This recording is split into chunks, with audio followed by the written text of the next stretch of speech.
Back in the early 2000s, it started to become very chic to be geek.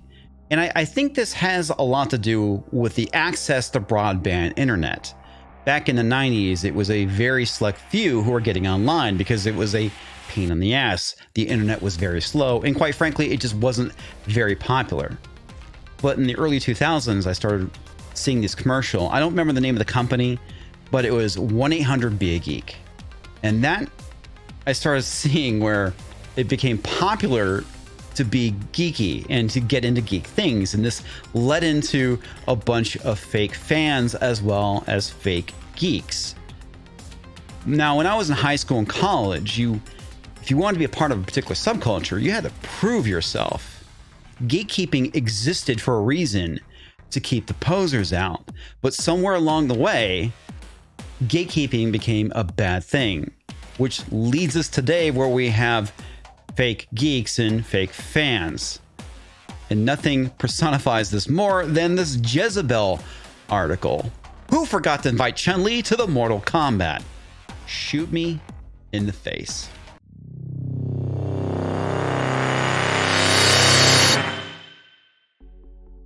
Now, if you don't know what's wrong with the title of this article, you should probably stop watching this video. Just saying, folks. Cinema's back, baby, and in a big way. Is it? Is it really back? Are people allowed to go to theaters anymore?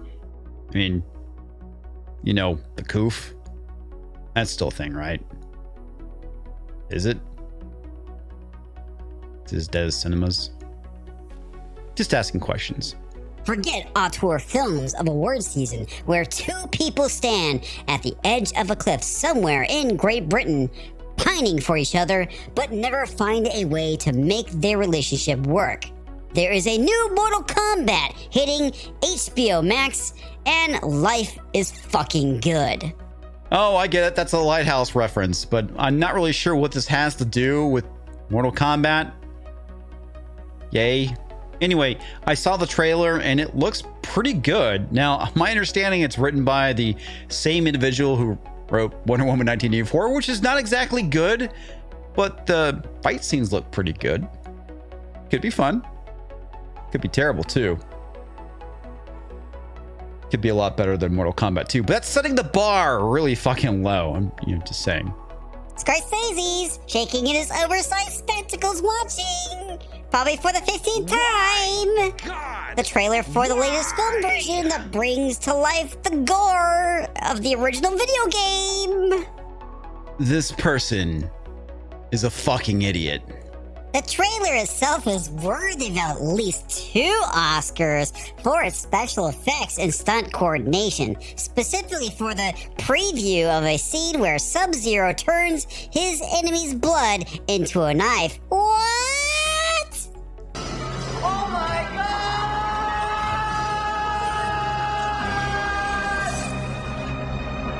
God! Remember when people actually had to get journalism degrees to become journalists? Anyway, I digress. Now is where we get to the best part of the article. And by the best part, I really mean the worst part of the article, because fake journalist. But being the astute film critic that I am,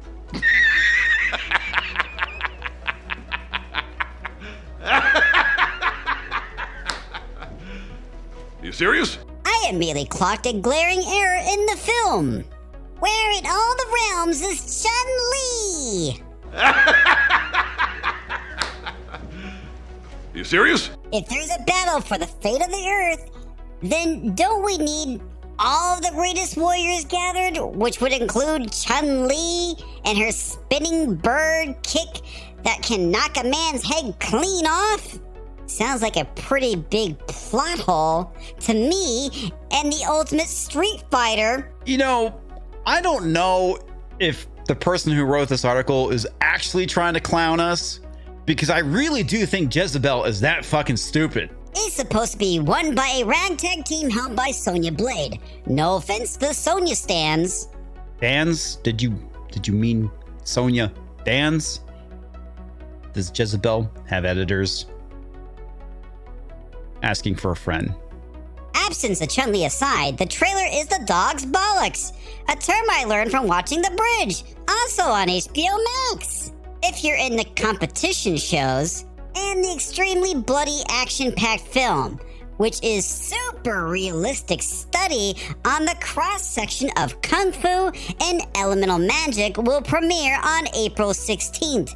Choose your fighters wisely. Maybe Jezebel should have chosen the journalist a little more wisely as well.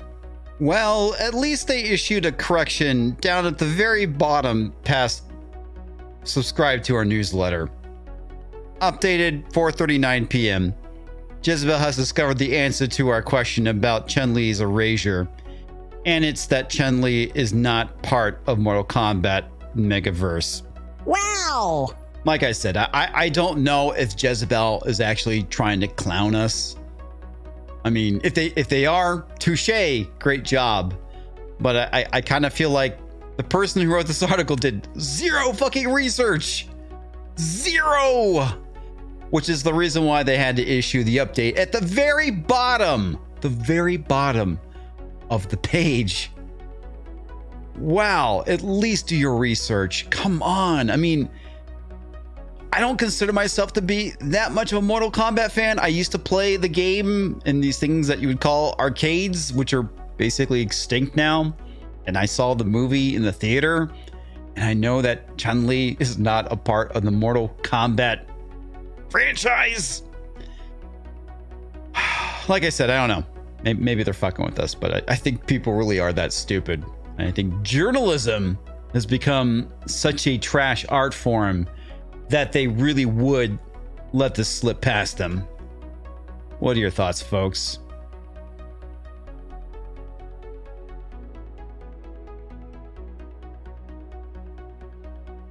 I'm going home now.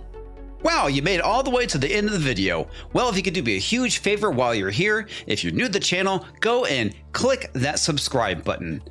Bash that bell for instant notifications. And Hulk. Smash that like button if you enjoyed this video. I even have a P.O. box if you want to go and send me some fan mail. And yes, I finally have received some. Figured I should probably go and update that just because, you know, it's been some time. Well, I've finally done it. I've gone and launched my new website, so go and head over to pixelnation.io. There you'll be able to find all of my current videos, even some past live streams, as well as the thought of the day, week, or month, depending on when I actually get around to writing something. Also, in the next couple weeks, I'll be launching my new forums, so keep an eye out for that. I would love to give a huge shout out to all my Subscribe Star supporters, because without you, I'd still be making content. But in all seriousness, I do appreciate your support and your help. And I'd like to give a huge shout out to my big spenders, Toxic Manflu, MarjieSmiles, and Roger the Shrubber. And we can't forget the Misplaced Mountain Man, who's a sucker with a lot of dough. Thank you very much, everyone. You guys are awesome.